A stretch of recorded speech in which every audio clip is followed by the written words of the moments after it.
Vous oubliez quelquefois que le cinéma, c'est des gens qui investissent de l'argent et qui investissent des idées, leur cœur. Les acteurs investissent leur corps, en tout cas. Le cœur, des fois, vient après. Moi, j'investis mon cœur aussi. On a rarement vu beaucoup de techniciens investir dans la production. Excuse-moi. On a rarement vu beaucoup de techniciens inventer du matériel. C'est pas un ingénieur du son qui a inventé le Nagra. C'est pas toi qui as inventé la Reflex. Tu sais même pas qui a inventé la Reflex et pourquoi. Tu veux que je le dise? C'est Hitler qui a inventé la Reflex. Pour pouvoir suivre les armées rapidement. Voilà pourquoi vous avez une caméra légère. Mais c'est pas celle-là qu'ils ont inventé. Non, mais la Reflex, c'est développé à partir de ça. Si tu connais l'histoire. Eh ben oui, c'est des militaires, mais c'est pas... Je connais l'histoire. Oui, eh ben je regrette effectivement qu'un caméraman ou qu'un opérateur n'ait pas à un moment inventé comme un chanteur invente une chanson. Et qu'il y a beaucoup de choses comme ça. Donc on peut savoir effectivement quand on se fait insulter par Nanar quels sont les risques qu'il prend sur un film. S'ils ne veulent pas de risque, il n'en prend pas. Ça m'est égal, mais il n'a pas besoin de faire la gueule non plus. Il y a assez de chômeurs en France. Tu provoques ça aussi. Eh, Ah oui, à force, parce qu'il y a de ça la... fait maintenant 5 semaines qu'on est quand même curieuse. On a une curieuse relation avec toi. Eh oui, mais moi j'ai Ah aussi oui. une curieuse relation avec vous. Je sais. Et t'as une curieuse relation avec le soleil. But now we come to a period that I call the battle for identity. Lies my grandma told me. Yeah, superstitious devices. Lies my grandma told me. What? Urban mythological rules of bubble mice. Yeah. Salut les kids et bienvenue dans En attendant Godard, saison 18, épisode 30. Cette semaine émission technique, sciences du cadre et maîtrise des éléments. On était maquillés comme des stars de ciné et accoudés au jukebox. On rêvait qu'on posait juste pour un bout d'essai à la Century Fox. On semblait bien dans notre peau, nos yeux couleur menthe pastille à l'eau, cherchant du regard un spot, le dieu projecteur. Enfin bref, il est 19h et comme disait Peter, c'est l'heure. Eh oui, vous êtes bien dans En attendant Godard, l'émission de cinéma qui est mieux que les autres, et donc vous l'aurez peut-être compris à cette citation d'une chanson de Eddie Mitchell. Exactement, donc la fille aux yeux Pour une fois menthe. que je connais la ref. Bravo. Donc nous parlerons ce soir de photographie et d'images à l'occasion de la sortie il y a quelques temps déjà au PUR, donc aux presses universitaires de Rennes, de l'ouvrage collectif Penser la photographie du film, co-dirigé par Bérénice Bonhomme, Simon Danielou et Prisca Morisset. Et nous avons la joie et le plaisir de recevoir dans cette émission quelqu'un que vous connaissez bien évidemment, Simon Danielou, dit l'ancien. Bonsoir Simon. Bonsoir à tous. Et avec nous, nous avons également la joie de recevoir pour la première fois, je crois, Prisca Morisset. Bonsoir Prisca. Bonsoir. Donc voilà, évidemment, il y a aussi la fine fleur de la critique du Grand Ouest, à ma gauche, toujours à ma gauche, il y a carrément Floré. Bonsoir Thibaut. Salut Thomas, salut à toutes et à tous. Il y a également le docteur Erwan. Bonsoir docteur. Bonsoir. Et à la mise en son de cette émission, il y a Margot. Bonsoir Margot. Donc voilà, vous coucoute. Voilà, nous avons autour de la table un peu tout le panel de l'université française, des gens qui ont des masters, hein, Thibaut, mais moi. Oui. Voilà, enfin une maîtrise peut-être à ton époque, je ne sais pas. Une maîtrise et un master. Une maîtrise et un master, un docteur, hein, Erwan, un maître de conférence, Simon, et enfin on a un peu upgradé notre game, hein, nous avons enfin une professeure hein, autour de cette table. Ça nous manquait un peu parce qu'on ne fréquente que des maîtres de conférence, c'est un peu genre des losers. On se lasse un peu. On se lasse un peu, quoi. Ouais, on se lasse un peu. Le discours ne se renouvelle ça pas. Tourne en rond, ça tourne en rond. Peut-être passer la deuxième. Hein, JB aussi, si tu nous écoutes. Simon, bien sûr, ça t'adresse à toi, mais bon. C'est une émission Elevated. Exactement, c'est ça. Elevated en attendant Godard. Donc voilà, ce sont les forces en présence. Avant de passer à la section critique de cette émission, quelques nouvelles neuves de tête de ligne. De la merde. De la merde. De la merde. De la merde. De la merde, de la merde. Ah, oh, ça oui, c'est du bon travail. Les agendas locaux pour commencer. Nous vous rappelons que le prochain film du dimanche soir, proposé par nous-mêmes et nos meilleurs amis du cinéma est mort, ce sera donc le dimanche 19 avril à 20h15 et L'homme qui voulut être roi de John Huston.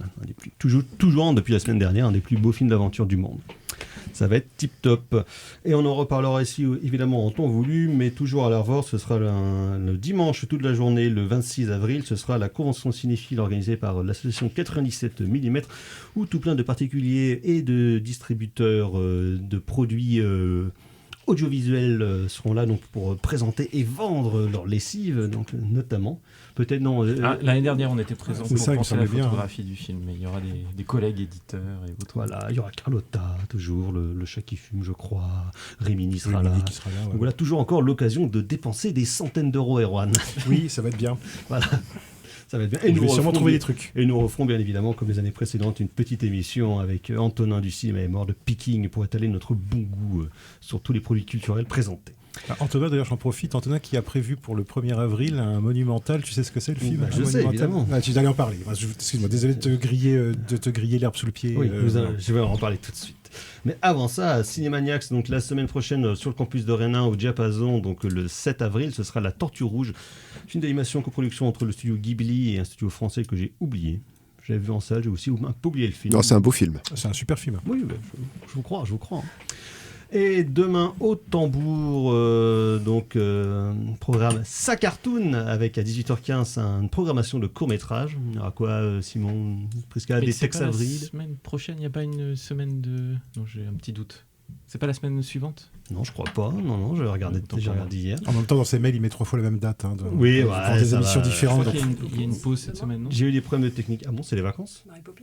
Oui, Non. c'est ça. Et après, à 20h45, ce sera Mary Poppins de Robert Stevenson. C'est pas la semaine prochaine, ça? Non, je crois pas. Bon. Au pire, on fera un erratum. Voilà. Donc, au Tambour, sur le campus de Rennes 2. Autrement, donc, information, l'événement de la semaine, donc, à l'Arvor, le 1er avril, généralement, il y a un événement blague qui est fait par l'Arvor, parce que c'est la journée des blagues. Les dernières, notamment, étaient prévues Vercingétorix en ciné-concert avec l'Orchestre de Bretagne. L'année d'avant, je crois que c'était la nuit Arthur et les Mini-Mois. Et donc, en général, mon cher Antonin me prévoit, je réécris ses textes, on écrit plein de conneries sur son site, mais pour le coup, cette fois, c'est vrai. C'est vrai, c'est ça. Ça sera vraiment vrai. Ouais. La soupe aux choux de Jean Giraud, qui passera dans le cadre de Monumental, donc évidemment. Un des grands mélodrames des années 80. Un des plus beaux films sur la fin des campagnes sur la vieillesse et l'exode rural. Exactement, voilà. Pour les petits et pour les grands. Donc j'ai l'air de me moquer, mais le pire, c'est que moi, je déteste pas ce film-là. Et le bouquin de René Fallet est super. Qui a bercé mon enfance. Et ce sera suivi par une dégustation de soupe aux choux, parce qu'on ne m'a pas écouté. Moi, j'avais plutôt voulu que ça soit fait avant la pour ambiancer d'un point de vue sonore le Odorama, quoi. Voilà, c'est ça, la salle, d'accord. Alors effectivement, vous avez raison, c'est le 8 avril, la séance Sa Cartoon. Donc il n'y en a pas cette semaine, je crois. Voilà. Pourquoi? On ne sait pas. Parce que c'est le 1er avril et que du coup... Bon, c'est une blague peut-être. Justement, c'est peut-être... Donc voilà, bref, donc du coup je referai Sa Cartoon la semaine prochaine. Donc en tout cas, la soupe aux choux, ce mercredi, on vous y verra, j'espère. J'espère, parce que j'ai un Suzuki à voir avant. De sage, de l'ambiance. Je verrai si j'ai le temps de passer de là. Autrement... La rétro continue. Oui, la rétro continue. Jusqu'à lundi. C'est Jun Suzuki à l'Arvor. Donc. Oui, depuis mercredi dernier. 108 films. 9, ouais. 9. Oui, 9, pardon. Ça va pas du tout aujourd'hui. Au niveau des sorties nationales, demain, il y a Compostelle, un beau film sur la route avec Alexandre Lamy, réalisé par Yann Samuel, le mec qui a fait Jeu d'enfant avec Marion Cotillard et Guillaume Canet en 2002. Putain. Le film, ils se sont rencontrés comme ils sont tombés amoureux. Beau, Jeu d'enfant. Et ce qui est aussi réalisateur d'une des versions de La Guerre des Boutons, mais je ne sais plus laquelle. Parce qu'il y a La Guerre des Boutons et la nouvelle Guerre des Boutons qui était sortie en même temps. Je sais pas. Je crois qu'il y en a un de Barat. Donc, si tu veux dire qu'un jeu d'enfant, c'est un peu le Grand Sommeil français, quoi. un petit peu, quoi. Voilà. Donc, c'est affreux, oui. Jeu d'enfant. Oui, je sais que la Compostelle, ça a pas l'air mieux non plus. C'est un genre de Sylvain Tesson, un peu, mais. Oui. Ça a l'air super. Bien de droite, là. Voilà. Tout ce qu'il nous fallait. Exactement. Sinon, il y a un drame qui s'appelle The Drama, avec Robert Pattinson et Zendaya. Très beau sur les tapis rouges. Ah oui. Voilà. Okay. C'est un film fait pour les tapis rouges, a priori ça n'a pas grand intérêt. Sur un couple qui va se marier puis il y a un drame. Voilà. Sinon pour vous les jeunes, il y a le nouveau film Super Mario Galaxy, film d'animation. Voilà. On s'en fout. Ça on en parlera pour le coup la semaine prochaine. Film anglais qui s'appelle I Swear, donc plus fort que moi en français, sur un gars qui a Gilles de la Tourette. Donc, voilà, plein d'insultes en prévision. Autrement, quand même, il y a le nouveau film en tant que réalisateur et acteur de Gérard Jugnot, Mauvaise Pioche, où il joue un ersatz de Xavier Dupont de Ligonnès. C'est tiré d'une histoire vraie, oui. Non mais là, alors je vous préviens, parce que pour les semaines à venir, on a au moins à chaque fois une bonne comédie française qui donne envie, qui sort. Il y a Cocorico 2 la semaine prochaine. Il y a Cocorico 2 la semaine prochaine, attention. Après, il y a Bagarre de Thomas Royal, donc le fils de François Hollande et Ségolène Royal, qui avait réalisé je ne sais plus quel film il y a 2 ans qui était plutôt pas mal. C'est Bagarre et rire. Mais je ne sens pas Ok, temps voulu. oui. Et donc sinon, Peut-être. voilà. Et donc sinon, pour finir, il y a un film qui s'appelle Silent Friend avec Tony Leung Chuai et Léa Seydoux. Ouais, mais ça a l'air pas si mal, ça. Oui, encore un film. Tony Leung est toujours aussi beau gosse, évidemment. alors qu'il a genre 60 ans. Quoi. Encore un énième film de cette exploitation de Français qui vont pleurer dans un pays asiatique et vont rencontrer un vieux sage. Ah non, c'est le contraire, c'est un scientifique chinois qui vient travailler en Allemagne, je crois, et qui a une espèce de truc avec les arbres. Mais non, ça a l'air pas si mal. Un truc avec les arbres. Et il y a aussi le film turc, là, Yellow Letters. Ça, je sais pas pourquoi, moi ça me tente bien, ça comme truc. J'ai jamais entendu parler. Ben voilà, une histoire de troupe de théâtre qui est empêchée par le pouvoir turc. Voilà, je n'en sais pas plus. Encore de la propagande anti-Erdogan. Sans doute un film woke, probablement. Ah ça, terrible. Avec des saltimbanques. Exactement. Donc voilà, nous allons passer à la section critique de cette émission. Nous allons parler d'images, de lumière, de photographie et de photographique. Mais tu déconnes, non? T'as aucune notion, t'as fait 40 films, t'as même pas assimilé un minimum de technique. T'es nul.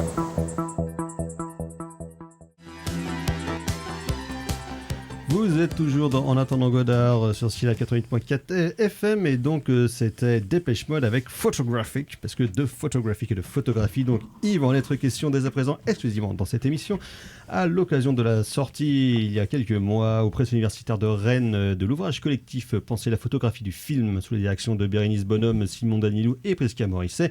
Simon Danilou et Prisca Morisset qui sont donc nos invités ce soir et nous en sommes heureux.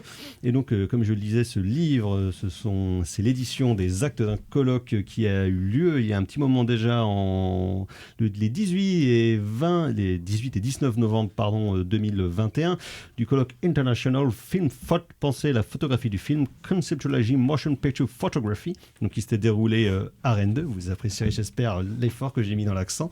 Et au TNB aussi en partie. À Rennes 2 et au TNB. Oui, effectivement, c'est marqué. J'aurais pu dire jusqu'au bout la phrase. Et donc cet ouvrage, donc, comme beaucoup des colloques et des ouvrages dont on a pu faire la recension ici, propose via un panel d'auteurs de faire un peu un genre de panorama de la photographie mondiale, enfin en tout cas d'une partie de la photographie mondiale sous ses aspects historiques, esthétiques, techniques, voire idéologiques, avec à la fois des entretiens donc avec des praticiens, avec des professionnels, et d'autres textes plus purement universitaires et de recherche donc sur différents aspects. Donc Simon et Prisca, comment ça s'est mené cette volonté de travailler sur cette question-là? Toi Prisca, c'est pas un de tes chevals de bataille, mais c'est un de tes sujets de recherche privilégiés depuis plusieurs années déjà autour de la sociologie des métiers et notamment du métier de directeur de la photo, de chef opérateur, et de comment est-ce qu'un peu le métier s'est formalisé et créé au cours du temps, si je ne m'abuse. Eh bien oui, c'est tout à fait ça. Donc effectivement, moi j'ai déjà travaillé sur l'histoire du métier d'opérateur de prise de vue. Et Simon, toi tu avais travaillé aussi sur les éditions DVD. On t'avait déjà analysé en fait la restauration des enjeux. Il y a la restauration qui viennent plutôt en bout de chaîne, effectivement, qui ont trait à l'image des films, ce qu'ils deviennent, oui. Ouais, exactement. Et puis, de son côté, Bérénice Bonhomme, qui était à l'époque à Toulouse et qui maintenant est professeure à Bordeaux, qui a monté le groupe Création Collective au cinéma, avec la revue en ligne, travaillait aussi, et travaille toujours d'ailleurs, sur le métier de directeur de la photographie, au moment notamment du passage au numérique. Et donc, un des dossiers, en fait, un des enjeux plutôt de Création Collective au cinéma pour Bérénice et Cataline Port, avec qui elles ont monté la revue et puis ce groupe de travail, c'était de savoir en fait pourquoi et comment, derrière un métier, derrière un terme, donc ça peut être directeur de la photo, direction de la photo, opérateur, on pouvait avoir des réalités très différentes selon les contextes et les temporalités, les lieux, la géographie, etc. Et donc on s'est retrouvés tous les trois autour de ce projet. Effectivement, c'est Prisca m'avait invité à participer à la création du colloque, et c'est vrai qu'a priori c'était pas une question que je m'étais beaucoup posée, mais j'en profite pour te remercier parce que ça m'a ouvert pas mal de perspectives sur effectivement qu'est-ce qu'on va mettre derrière une notion. Moi je l'approchais plutôt sous un angle esthétique, mais ça m'a permis vraiment de saisir en quoi le résultat esthétique, derrière ce résultat, on met beaucoup de corps de métier, de décisions collectives. Et ça m'a aussi aidé à mettre des mots sur ces enjeux-là, de logique combinatoire, par exemple, que tu mets en avant dans l'introduction. Comment c'est des terrains c'est des enjeux partagés entre ces différents corps de métier sur l'instant en pré-production, sur l'instant du tournage, mais aussi dans toute la vie du film, puisque l'enjeu, c'était d'aller jusque presque, non seulement dans la salle de cinéma, mais aussi presque dans le salon des publics qui vont ensuite voir des films restaurés de telle ou telle façon. Donc on a essayé d'embrasser toute cette temporalité. C'est vrai qu'on en a pas mal parlé entre nous, mais sur la question des restaurations, par exemple, on voit il y a beaucoup de films dont les photos sont très retravaillées, donc quasiment plus rien à voir avec l'image d'origine. Quelqu'un comme James Cameron, par exemple, est assez spécialiste là-dessus, sur le repollinage de la photo. Peter Jackson aussi. Peter Jackson, oui, avec ses gros doigts qui fait n'importe quoi avec son étalonnage. Mais avant de revenir là-dessus, justement, Prescott en parlait sur un peu déjà l'appellation du métier, parce qu'il y a chef opérateur, directeur de la photo. Aux États-Unis, il y a cinématographeur. Donc c'est plein de termes différents, mais qui finalement regroupent un petit peu la même chose. Alors, qu'est-ce que c'est qu'un chef opérateur, un directeur de la photo, et ça fait quoi a priori, à part régler la lumière sur le plateau? Non, les définitions effectivement sont très différentes. Pour juste un petit rappel, en fait, en France, le terme d'abord c'est opérateur. Et l'opérateur, au tout début du XXe siècle, il s'occupe de la caméra, de la pellicule, il compte aussi le métrage et il accompagne le film possiblement jusqu'au développement et en tout cas au moins jusqu'aux années 10, jusqu'au montage. Donc c'est lui qui fait le montage. Et c'est aussi lui qui prend en charge les trucages, puisque tous les trucages quasiment se font à la caméra. L'arrivée de la truca en tant qu'objet de trucage, en tant qu'appareil permettant les trucages, ça va arriver plutôt à la fin des années 20. Donc il y a quand même tout un champ de compétences qui s'est un peu déplacé. Et en ce qui concerne l'arrivée du chef opérateur, le terme apparaît premier opérateur, chef opérateur ou opérateur chef en France, et je pense que c'est à peu près un petit peu la même temporalité en fait, à quelques années près, en fait, selon les grands pays producteurs, apparaît plutôt dans les années 20. C'est le chef opérateur, ça va de pair avec la multiplication des caméras sur les lieux de tournage, et donc c'est celui qui dirige l'équipe en fait des opérateurs. Et donc il va effectivement prendre beaucoup plus de décisions, notamment en termes d'éclairage, qui est un champ de compétences qui est un petit peu différemment abordé, par exemple en théâtre, mais il faut bien comprendre qu'évidemment la lumière au cinéma, il faut qu'elle passe par le biais de la pellicule et de l'optique. D'impressionner la pellicule. Exactement. Donc effectivement, il y a une personne en fait sur le tournage, évidemment le chef électro, etc., mais qui mesure, qui est le responsable du savoir photochimique en fait du tournage, et donc c'est le chef opérateur qui effectivement va prendre ça en charge. Après, à la fin des années 20, on voit le terme directeur technique arriver, et là possiblement c'est un petit peu les prémices d'un directeur de la photographie qui n'a pas forcément de caméra à sa disposition. C'est-à-dire que ça peut être possiblement un directeur qui va chapeauter en fait des choix un petit peu techniques, artistiques, en termes d'éclairage, choix d'optique, choix de pellicule, quand il y en a plusieurs disponibles, et qui n'est pas forcément cadreur. Voilà. C'était l'enjeu, c'était de voir aussi effectivement qu'est-ce qu'on met derrière ces enjeux de cadre, parce qu'on s'intéresse à la lumière, mais dans l'ouvrage, il y a des textes aussi qui vont porter sur des décisions qui sont liées à la composition. Oui, parce que de toute façon, selon ce que tu cadres, tu l'éclaires pas de la même manière, a priori. Et si ton cadre est mobile, si tu as un style très opératique, ça va être très différent. Il y a également un texte de Pascal Martin qui porte spécifiquement sur la mise au point, l'enjeu de la mise au point, le travail sur le flou, la profondeur de champ. Et toutes ces considérations font partie. Hong Sang-soo, par exemple, qui nous fait un film à 99% flou l'année dernière. Oui. Et donc oui, moi, pour continuer sur le métier un petit peu, en gros, ça s'est formalisé au moment où les industries cinématographiques se complexifient. Il y a des plus gros budgets, il y a des plus grosses équipes, il y a de plus en plus de caméras.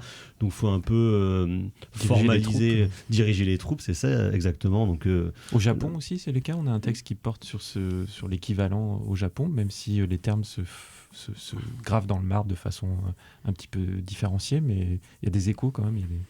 Et qui montrent que quand même les définitions sont assez différentes finalement. Oui, c'est assez mouvant d'un pays à l'autre. Ouais. Mais sur la question de l'ancrage, de la formalisation, de l'institutionnalisation du métier, oui, bien sûr, c'est lié effectivement au développement des formes et ce qu'on va mettre en place sur le tournage. Mais c'est aussi lié à une logique de production et au déplacement en fait des personnalités d'un studio à l'autre. Et évidemment, après, la mise en place des conventions collectives qui permettent de graver un peu dans le marbre. Oui, j'allais dire, c'est un peu avec l'arrivée des syndicats aussi qui permet peut-être de plus formaliser les choses ou de cadrer. Même avant cela, en fait, le passage, alors c'est pas le cas dans tous les pays, pour la question en fait de si on est engagé au projet, on est obligé en fait d'avoir une culture commune qui va au-delà en fait du studio. La mobilité des gens oblige en fait à se mettre d'accord sur qu'est-ce que c'est qu'un chef opérateur sur un tournage et qu'est-ce qu'il prend en compte, qu'est-ce qu'il prend en charge. Exactement, comme une script. Si tu es embauché chez Gaumont et demain chez Pathé, etc., il faut quand même qu'on sache à peu près et que toi, en tant que futur script, tu saches ce qu'on attend de toi sur un tournage. Donc c'est aussi lié à la mobilité des gens et à cette histoire des métiers. Qui peut être en plus transculturel quand il commençait à avoir des déplacements d'Europe du vieux continent vers les États-Unis. Oui. Et des coproductions donc dès les années 1900. Ouais. Et des coproductions entre différents pays aussi. Après, notamment en Europe. Mais du coup, est-ce qu'il peut, juste pour un petit peu éclairer de nos auditrices et auditeurs, est-ce qu'il peut... Donc avec l'avènement en fait, du métier, est-ce qu'il ne peut pas y avoir confusion entre un directeur de la photo, parce que comme vous l'avez dit, voilà, il chapeaute énormément de choses sur un tournage, avec un cadreur qui fait stricto sensu que du cadre, voire même avec le réalisateur. Quelle est la place de chacun ? Enfin, comment a évolué la place de chacun ? Est-ce que en fait, un directeur photo peut être en même temps un cadreur ? Est-ce qu'un cadreur ne peut pas être un directeur photo ? Est-ce que le réalisateur, des fois, il s'en fiche ? Il laisse faire les autres et puis lui il est derrière avec son cigare et puis il dit oui c'est pas mal, non on l'a refait. Voilà, comment on peut essayer d'y voir un petit peu plus clair par rapport à ça, ou alors est-ce que ce sont vraiment des corps de métier qui s'imbriquent continuellement au fur et à mesure. Alors c'était Chabrol qui disait que les électros bossent pour le chef opérateur et les machinos sont les créatures du metteur en scène. Voilà. En gros. Je pense que sur l'historicisation de ces différents corps de métier, Prisca pourra répondre. Après, j'aurais peut-être des exemples plus contemporains que je pourrais évoquer, mais peut-être que sur la partition... Oui, parce que dans le livre, ça ne parle pas que de vieux films non plus. Ça va justement jusqu'à l'ère contemporaine, avec le cinéma au format numérique, le film d'animation, le film en 3D. Donc oui, alors... je pense que c'est à la fin des années 20, quand apparaissent en fait ces figures de directeurs techniques, ce qu'on appelle directeurs techniques, mais après on va appeler directeur de la photographie, où on a effectivement l'émergence en fait d'une personnalité qui va chapeauter l'équipe image. Et à ce moment-là, c'est assez intéressant d'ailleurs en termes d'artification en fait de processus de non-art envers l'art en fait, puisque la légitimation, on le voit bien en fait la reconnaissance se joue d'ailleurs prioritairement sur la question de l'art des lumières, des ombres, des éclairages. Et on voit effectivement cette figure qui prend un petit peu de distance par rapport à l'objet caméra. Mais ça va être totalement chamboulé. D'abord parce que effectivement, pour devenir directeur de la photographie, quand notamment après-guerre, par exemple en France avec les cartes professionnelles, etc., faut passer par toutes les stages, enfin toutes les strates en fait, assistant, second assist, pointeur, cadreur, directeur de la photo. Donc en fait, il y a vraiment un savoir-faire en fait de la caméra, et il y a beaucoup de directeurs de la photographie et de directrices de la photographie qui adorent cadrer. Et quand il y a un cadreur ou une cadreuse sur le tournage, il y a beaucoup de chefs-op et de chefs opérateurs et chefs opératrices qui m'ont effectivement dit que bien sûr, il y a une triangulaire qui se met en place. Et possiblement des enjeux de pouvoir. Et ensuite, c'est un petit peu ce que je disais tout à l'heure, c'est-à-dire que la mobilité impose en fait une institutionnalisation, une normalisation en fait, un savoir commun. Voilà, qu'est-ce qu'on attend d'un chef-op, qu'est-ce qu'on attend d'un cadreur, etc. Qu'est-ce qu'on attend d'un étalonneur. Et en même temps, c'est bien ça l'intérêt de l'industrie du film, c'est qu'en fait, chaque film est une aventure singulière. Donc, les relations de pouvoir, d'entente, de collaboration, le positionnement d'un réalisateur par rapport à comment se fabrique l'image de son film, elle est rejouée à chaque film. Après, il y a aussi certains chefs opérateurs qui impriment une marque quasiment directement sur des films. En fait, on reconnaît des films par leurs photos. Par exemple, les films photographiés par Roger Deakins, par exemple, ou par Storaro, comment il s'appelle, par Darius Khondji. Le mec qui adore le grand angle et les plans longs. Emmanuel Lubelski, par exemple, on reconnaît que ce soit qui tourne pour Malik ou pour Iñárritu, on reconnaît tout de suite sa marque de directeur photo, en fait, comme si un peu il phagocytait ou s'il était, on va dire, le co-auteur du film par sa fabrique visuelle, quoi. D'ailleurs, ça soulève parfois des questions de droit d'auteur. Il y a eu des revendications sur la paternité de films, l'idée que, au même titre qu'un scénariste, le chef-op pourrait bénéficier. C'est ce que disait Miller sur Mad Max Fury Road. Il considérait quasiment John Sayles, son chef opérateur, comme le co-réal du film, tellement il avait influencé en fait la forme même, quoi. Parce que il y a un texte dans le bouquin qui parle d'un cas contemporain extrêmement intéressant. Avec Roger Deakins, c'est peut-être le cas le plus emblématique, c'est Emmanuel Lubezki, qui, donc, immense directeur de la photo, qui a notamment bossé, on le connaît surtout pour son travail avec Malik, mais il a surtout fait The Revenant, et on se demande... Il a bossé avec Spielberg aussi, non? Non, Spielberg, il bosse avec Kaminski depuis 93. Ah oui, c'est Kaminski, pardon. Tu te dis...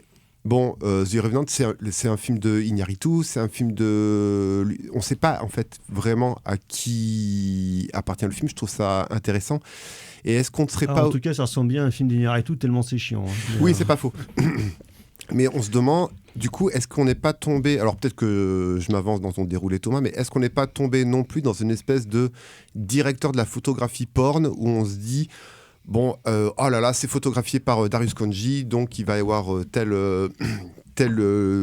lumière, oh là là, tel grain, parce que Darius Khondji, il a fait, par exemple, je cite de mémoire, Seven, par exemple, on se dit, oh là là. Marty Suprême dernièrement, ce que tu dis, ça me fait penser à une citation dans l'ouvrage qu'un auteur cite, donc Antoine Godet cite Renato Berta, qui commente la photo à la Storaro, à la Khondji, et ça fait écho aussi à ce que disait Prisca tout à l'heure sur l'idée d'un projet partagé, d'une cohérence d'ensemble, d'une logique de savoir pourquoi on est là et qu'est-ce qu'on fait là collectivement. Et Berta s'offusque de ces chefs-op qui ont des périodes, qui disent ça c'est ma période comme rose, Klein, voilà, ou Picasso ou que sais-je, alors que pour eux la photo elle doit s'adapter au projet en lui-même et on ne va pas aller imposer la période jaune de Storaro. C'est vrai que quand on revoit Apocalypse Now Redux, c'est un peu jaunâtre quand même, ou sa nouvelle restauration de 1900. Donc c'est une affirmation artistique d'une empreinte imposée, quel que soit le projet d'une certaine façon. Ça peut poser question sur la place qu'il occupe dans ce cas. Surtout que j'ai l'impression que les questions d'ego, en fait, moi j'ai souvent l'impression que ça se joue entre le réalisateur et le chef et le directeur de la photo, plus qu'avec d'autres techniciens. C'est-à-dire que moi je me souviens pas d'avoir entendu tu vois, de mémoire des histoires de rivalité entre réalisateurs et cadreurs, par exemple. Alors que des histoires de territoires mal marqués en fait entre réalisateurs et directeurs de la photo. Donc ça explique peut-être que ce rapport à l'ego explique peut-être aussi alors à la fois les films de DP et effectivement le film les périodes esthétiques, ou en fait le fait qu'ils aient une espèce de rapport presque d'une dimension presque comme des artistes peintres en fait, quoi, je dirais, avec cet ego là, quoi, justement, et ça j'ai toujours trouvé ça assez étonnant. Pourquoi avec entre guillemets pourquoi avec le DP plutôt qu'avec d'autres? Plutôt qu'avec le caméraman ou avec le cadreur ou avec voilà. Pourquoi avec le DP spécifiquement? Ou est-ce qu'il faut avoir un gros ego pour être un bon DP, quoi? C'est ça le truc. Après, il y a eu des tensions avec des scénaristes aussi, voire des producteurs. Les scénaristes, c'est en dehors du tournage. Les scénaristes, les producteurs, le compositeur, finalement, tout ça, c'est des choses qui sont pas au moment du tournage nécessairement. Alors qu'avec le DP, là, il n'y a pas le choix, quoi. C'est vrai que ça occupe un temps de travail conséquent sur les tournages, hein, le réglage de la photo. On les attend beaucoup, donc ne serait-ce qu'en présence temporelle et physique, c'est quelque chose qui prend beaucoup de place. On dit souvent d'ailleurs que l'équipe son doit un peu se positionner par rapport. Ils doivent attendre et ensuite essayer de projeter d'ombre avec leur micro et trouver une petite place là où il en reste, surtout si le cadre est mobile. Donc ils viennent souvent après coup, donc le son se retrouve moins discuté à ce niveau-là. Et puis les comédiens, c'est pareil en fait, c'est-à-dire qu'en fonction de ce qui a été prévu, il y a des marques à respecter. Ça dépend des styles aussi. Surtout les comédiens vont être valorisés plus ou moins par cette photo. Ils vont parfois vouloir un échange privilégié avec les chefs-op. Je me rappelle de Pierre Lhomme ayant des rendez-vous en amont des tournages avec par exemple Isabelle Adjani qui lui expliquait qu'il fallait pas l'éclairer comme ceci ou comme cela. Ça dépend aussi avec qui tu bosses. Quand tu bosses avec des grandes vedettes, par exemple dans le cinéma l'âge d'or ou le cinéma classique, que ce soit français ou bien américain, il y a quand même une certaine manière de éclairer des vedettes aussi. Juste parfois sur des plans spéciaux. Alors, quand tu filmes Marlène Dietrich, tu la filmes pas n'importe comment, quoi. Justement, hier j'ai revu Les Oiseaux au cinéma d'Hitchcock. Quel cinéphile. Et en fait, le truc, c'est que je me suis, ça faisait un petit moment que je l'avais pas vu, et en revoyant le film, c'est assez marrant parce qu'il y a des scènes de dialogue avec Tippi Hedren, et Tippi Hedren n'est pas du tout éclairé de la même manière. Et c'est pas un faux raccord que les autres, et c'est pas un faux raccord, et il y a cette espèce finalement d'irréalisme. Une espèce de voile de gaz en fait devant la caméra qu'il n'y a pas chez les autres, et du coup je me suis dit c'est un peu injuste à la fois c'est un peu injuste pour les autres, et en même temps je trouvais que l'image qu'il faisait pour les autres me semblait plus réaliste que justement cette image qui me semblait un peu comme une trace de cette technique hollywoodienne, de cette idéalisation hollywoodienne dans un film qui prétend au contraire aller plutôt vers de l'horreur animale, on va dire, entre une certaine obsession d'Alfred Hitchcock. Sachant qu'avec Tippi Hedren, ça s'est pas bien passé. Jeanne Lapoirie, qui est une chef opératrice qui est interviewée dans l'ouvrage, a cette expression intéressante. Elle dit que pour elle, quand elle a débuté, elle avait du mal un peu avec les comédiens. C'était d'étranges petites créatures un peu sensibles. Puis elle les a apprivoisées. Elle a appris à aimer cette relation avec eux, qu'elle a de façon privilégiée en étant au cadre souvent. Généralement, elle fait les deux.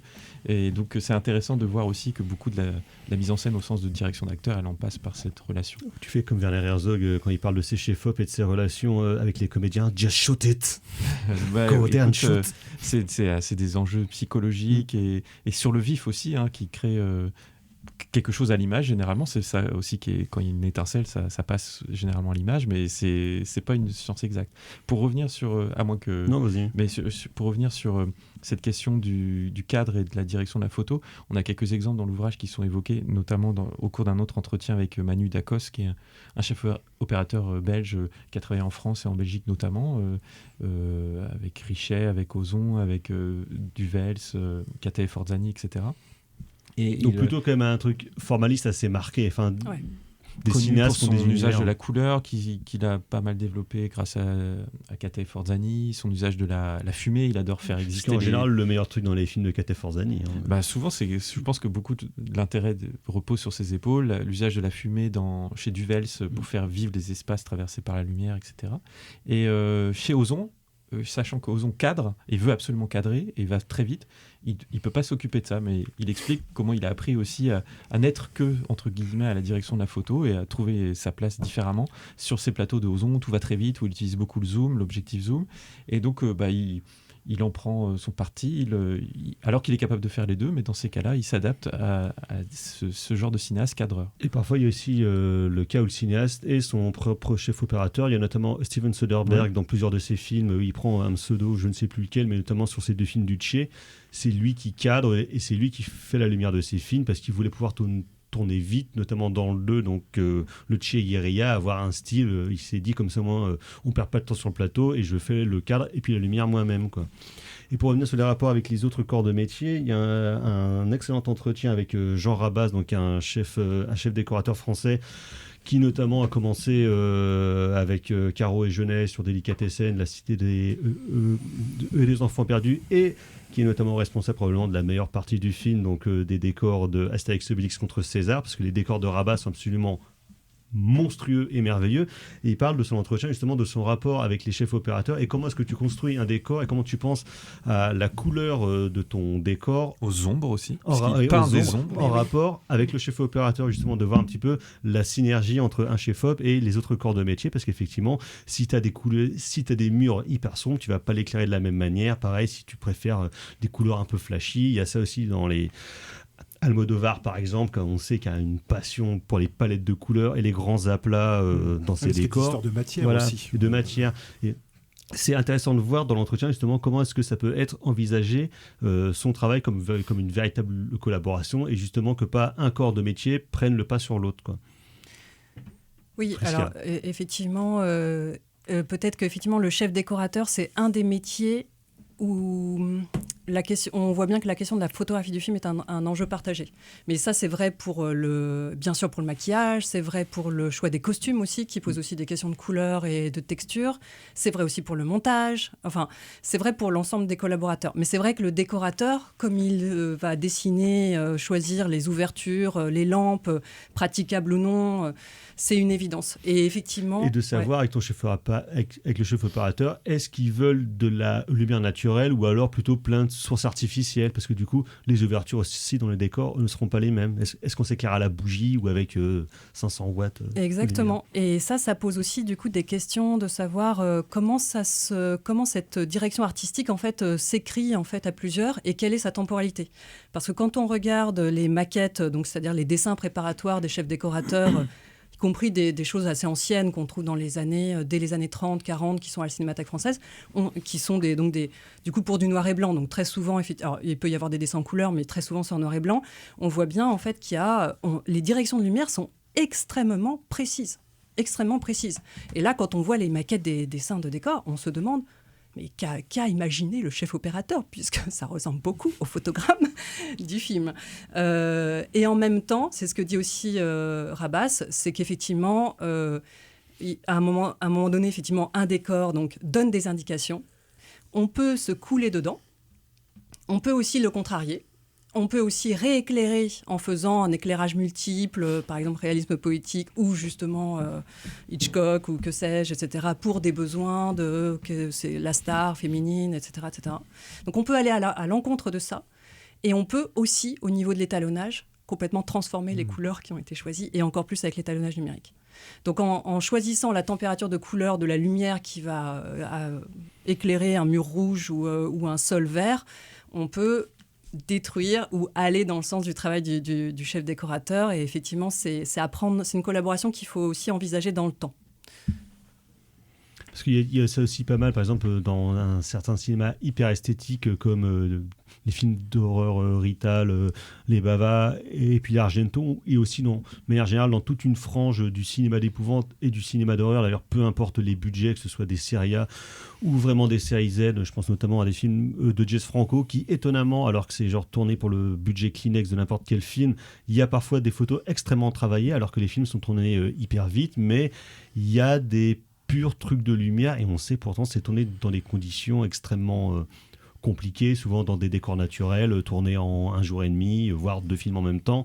Mais c'est intéressant de voir un peu la synergie entre les différents corps de métier et comment est-ce que finalement, de manière générale, de plein de contraintes de production, en termes de décors, en termes de photos, en termes de matériel disponible, on peut en faire des forces et créer des véritables univers visuels.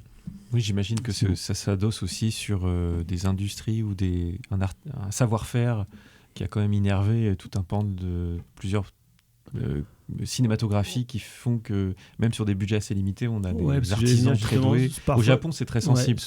Quel que soit le niveau du film, c'est vrai qu'il y a une telle hiérarchisation des corps de métier qui sont très formés. Donc, quelle que soit l'économie, à l'image, il ressort quelque chose, même si, bien sûr, les conditions budgétaires ont un impact sur les... C'est très visible sur les Suzuki, par exemple. Ouais, mais on reconnaît dans certaines cinématographies, en fait, une manière de gérer la photo et de gérer les caméras qui sont beaucoup plus fortes, en tout cas beaucoup plus marquées que dans d'autres, notamment le cinéma italien, comme les techniciens...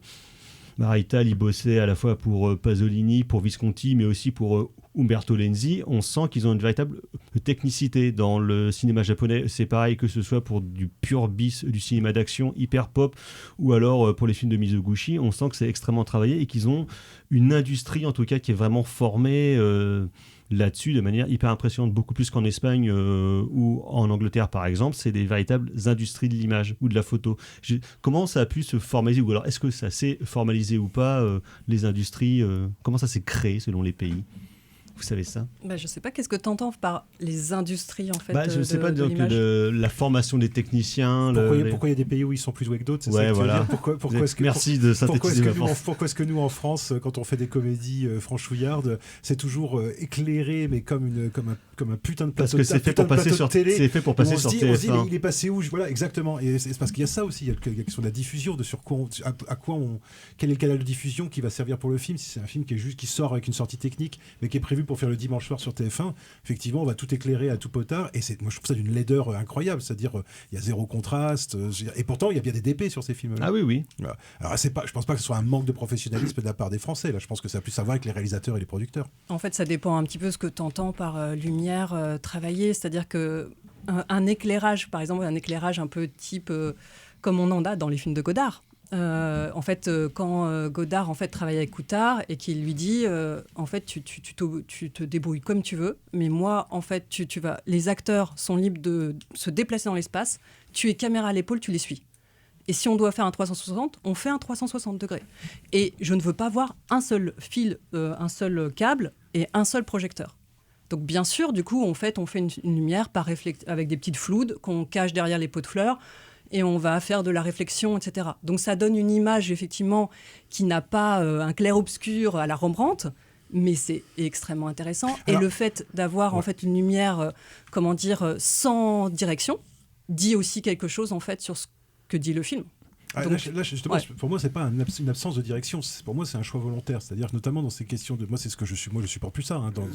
Dans ces comédies à la française où en fait, je trouve que tout est est plat, mais pas par absence de travail, justement par un travail qui fait que je sais pas, c'est difficile à décrire en fait. Il y a une espèce de platitude de l'image, alors qui est peut-être renforcée aussi par le choix du numérique, par l'utilisation du numérique. C'est aussi de la même manière que. Oh, j'ai vu plein de comédies françaises en pellicule qui étaient plates aussi. De la même manière que, à l'inverse, sur Netflix par exemple, moi j'ai vu un nombre de séries que j'ai vues et de films que j'ai vus où c'est tout sombre. Et pareil chez les Américains, pourquoi est-ce qu'ils assombrissent la photo dans les blockbusters? Ça, c'est une tendance qui existe depuis 10 ans, c'est de mettre des filtres verts partout.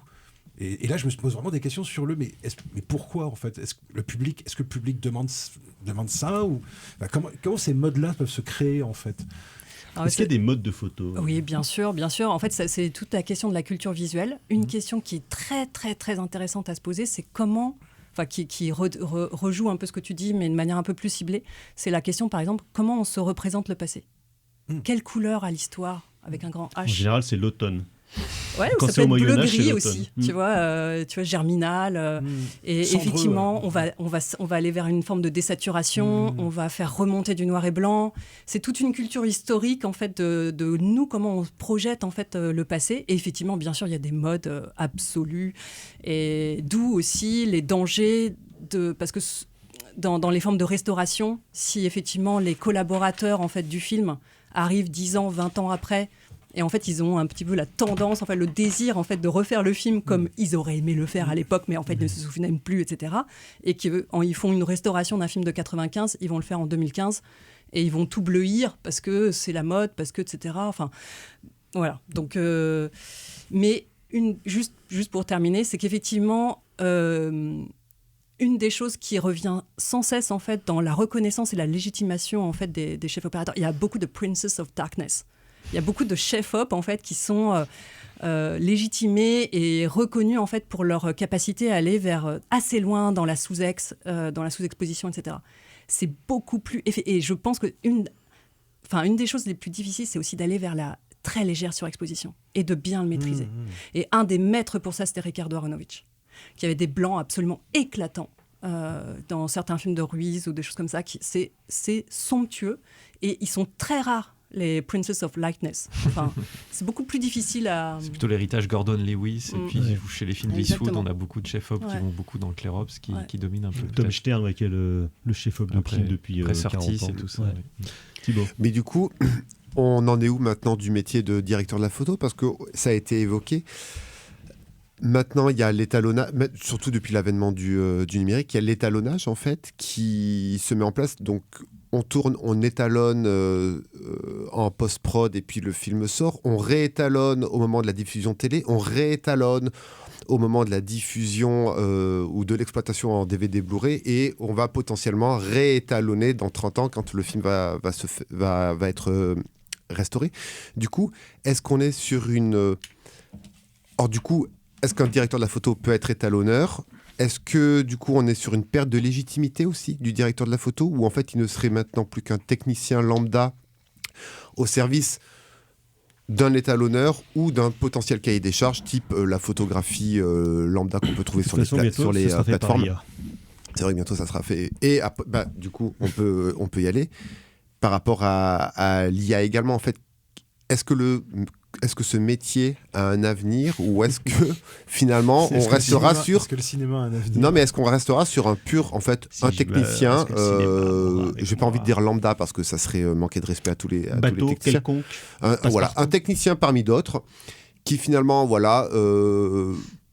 pose des trucs tout en sachant qu'au final, ses choix vont être totalement contrariés en post-prod.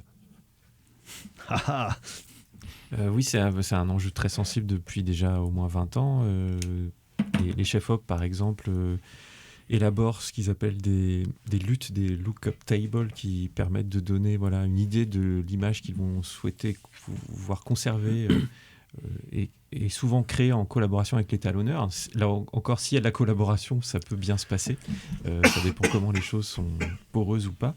Mais oui, c'est un souci qu'ils ont. Souvent, il va s'agir au tournage parfois d'enregistrer un maximum d'informations et qui peuvent être retraitées de façon très variée et qui tombent dans certains canaux qui peuvent échapper ensuite aux décideurs artistiques. Donc, c'est aussi sensible sous différentes formes liées aux évolutions technologiques, dans l'ouvrage aussi on aborde la question de la direction de la photo dans le cadre des films d'animation. Par exemple chez Pixar, comment ils ont conçu leur logiciel pour mimer ou simuler l'effet de tel ou tel type d'objectif, tel ou tel type d'éclairage. Il y a ça aussi dans le cinéma virtuel, Cameron dans son volume qui peut simuler en direct. Or les IA, on le sait, s'inspirent de pattes Ghibli, Pixar, qui brassent comme ça sans demander l'avis à qui que ce soit ces références qui ont pourtant été conçues dans les moindres détails à partir de références passées également. Et donc on essaye d'aller sur ce terrain-là, sur l'état actuel aussi du côté de tournage sur plateau avec des écrans de LED aussi, où il y a déjà des choix esthétiques qui sont faits au niveau de la photo, ayant trait à ces décors qui sont cette fois des projections, non plus les décors en dur de Jean Rabas tout à l'heure. Donc oui, il y a à la fois des potentialités partout et puis des risques de dérive potentiels également. Donc, pensez la photographie du film sous la direction de Bérénice Bonhomme, Simon Danielou et Prisca Morisset. Évidemment, on aura pu continuer à en parler, notamment sur toute la question du cinéma amateur et du journal filmé, où il y a toute une partie dans le livre, un texte de Roxane Amri et un excellent texte sur le cinéma de Jonas Mekas, le patron. Mais bon, nous n'avons pas le temps de parler de tout ça. Donc, le livre est sorti aux presses universitaires de Rennes l'année dernière. Merci Simon, merci Prisca d'avoir été des nôtres. On va passer au coup de cœur. C'est nul, nul, nul, nul. Aucun goût. No taste. Goût de chiotte. Les coups de cœur, on a du temps. Prisca. Oui, alors je vais plomber l'ambiance. Ce n'est pas un coup de cœur, c'est un coup au cœur. Puisque nous avons appris aujourd'hui le décès de quelqu'un qui a compté dans l'industrie du film, mais on parle souvent des cinéastes ou des acteurs ou des collaborateurs de création qui sont décédés. Mais aujourd'hui, on a perdu une programmatrice et une directrice artistique de festival qui s'appelle Lily Instinct, qui est aussi une réalisatrice, qui a notamment fait un film qui s'appelle Le Zombie au début des années 2000, il me semble, où elle part sur les traces de son oncle qui était le fils de Charles Instinct, qui est une personnalité, un chercheur d'or, qui était parti au Cameroun et qui apparaît dans une nouvelle de Joseph Kessel. Et elle a monté une société de production et ensuite elle a travaillé pour le cinéma du réel. Elle a été directrice de programmation, directrice artistique du festival Entrevue de Belfort. Elle a travaillé pour la Villa Médicis également à Rome et elle a aussi contribué à l'ouverture un peu plus, disons, un peu plus large et un peu plus all-inclusive de la programmation du Festival du film de Locarno. Et ces dernières années, elle travaillait pour le Festival de Biarritz. Et c'était une cinéphile, quelqu'un d'extrêmement généreux. Moi, j'ai eu la chance de collaborer avec elle pour les rencontres cinéma-histoire à Belfort dans les années 2010. Et c'était une fan de Godard. Personne n'est parfait. Tu l'as rendu hommage tout à l'heure, alors avec ton extrait. C'était à Bruno Nuiten qu'il passait un savon. Ouais, sur le tournage de détective, ouais. Exactement. Sacré Godard. Dans Cinéma. Merci beaucoup Prisca. Et j'ajoute sur le festival de Locarno l'excellente vidéo de Cinéma et Politique sur l'histoire justement du festival de Locarno qu'elle avait sorti en fin d'année dernière, une 50aine de minutes sur toute l'histoire du festival. C'était passionnant. Donc merci beaucoup. Simon. Oui, j'y pense maintenant. Pour aller du côté de la photo, c'était revoir Phantom Thread de Paul Thomas Anderson, tourné en 35 mm Panavision. Je crois que c'est Michael Bowman, le photographe. Ouais. Et c'est une magnifique photographie. C'est l'occasion de le dire. Et puis sinon, un polar hongkongais pas très connu, On the Run, avec une belle photo aussi, très travaillée pour un film hongkongais de sa période. C'est assez singulier. On sent sous influence Ridley Scottienne. Époque Black Rain et... Juste avant d'ailleurs, puisque c'est l'année précédente. Donc c'est assez étonnant avec donc Yuen Biao. Une course-poursuite assez violente comme souvent à Hong Kong à l'époque. Merci beaucoup. Carrément Floret. Moi, ça va être une série. Ça va être la série Mad Men. T'arrives au bout. C'est bon, c'est fini. Ça y est, c'est fini. Bon. Voilà, donc une série à la qualité technique indéniable, une direction artistique de malade mental, des costumes hallucinants, une direction d'acteurs et d'actrices qui bastonnent. Tout le monde est ultra charismatique, tout le monde est ultra bien sapé, tout le monde est ultra bien bourré et tout le monde est ultra bien un salopard. Mais bizarrement, on s'y attache. Donc voilà, c'est par de toute façon Matthew Werner, donc le créateur des Sopranos. Donc on n'est pas surpris. C'est David Chase, le créateur des Sopranos. Non, par un collaborateur. Terence Winter, je crois. Sur les Sopranos, donc on n'est pas surpris. Merci. Docteur. Alors moi, ça sera sans grande originalité l'un des films du cycle Suzuki. Ce sera Le Vagabond de Tokyo, voilà, que j'ai pu découvrir en salle avec joie. Donc film de 66 en couleur, très très pop, voilà, et qui pousse bien les potards de l'abstraction, voilà, qui va d'ailleurs aboutir un an plus tard au licenciement de Suzuki, de la Nikatsu, parce que c'était trop, ça devenait trop zarbi, voilà. Mais c'est un après il a servi de bouc émissaire, hein. Ils avaient plus de sous dans les caisses et ils se sont dit on va commencer à se licencier, on va voir s'ils réagissent, s'ils réagissent pas on va continuer. Et non c'était et le Vagabond de Tokyo avec des espèces de petites pointes de comédie musicale, enfin je dirais un film assez surprenant, mais moi j'ai beaucoup aimé ce film là. Merci docteur. Donc moi comme je suis cinéphile, ce sera un film de Frank Borzage, donc Ceux de la zone en 1933 avec le Spencer Tracy qui est décidément un des meilleurs acteurs de son temps. C'est le réalisateur, on ne sait pas prononcer son nom. J'ai jamais su si c'était Borzage. Borzage ou alors voilà. Borzage. Ça dépend plus ou moins comment t'es snob, tu vois. D'accord. C'est ça. Donc toi t'es super snob. Exactement. Voilà. Ouais, c'est mon directeur de mémoire qui m'a appris comment prononcer. C'est pour ça. Laurence, je t'écoute. Et donc avec Spencer Tracy et Loretta Young, magnifique film sur des désaccès et des hobos donc dans l'Amérique de la Grande Dépression. Et si finalement Frank Borzage était le Frank Capra que Frank Capra aurait toujours voulu être. Voilà, c'était absolument merveilleux. Merci beaucoup Prisca, merci beaucoup Simon d'avoir participé à cette émission. Merci Thibaut, merci Roi. Merci Margot à la mise en son. On se retrouve la semaine prochaine pour parler de gros mots et de musique notamment. Prochaine édition. Ciao, bonsoir. Salut. Au revoir.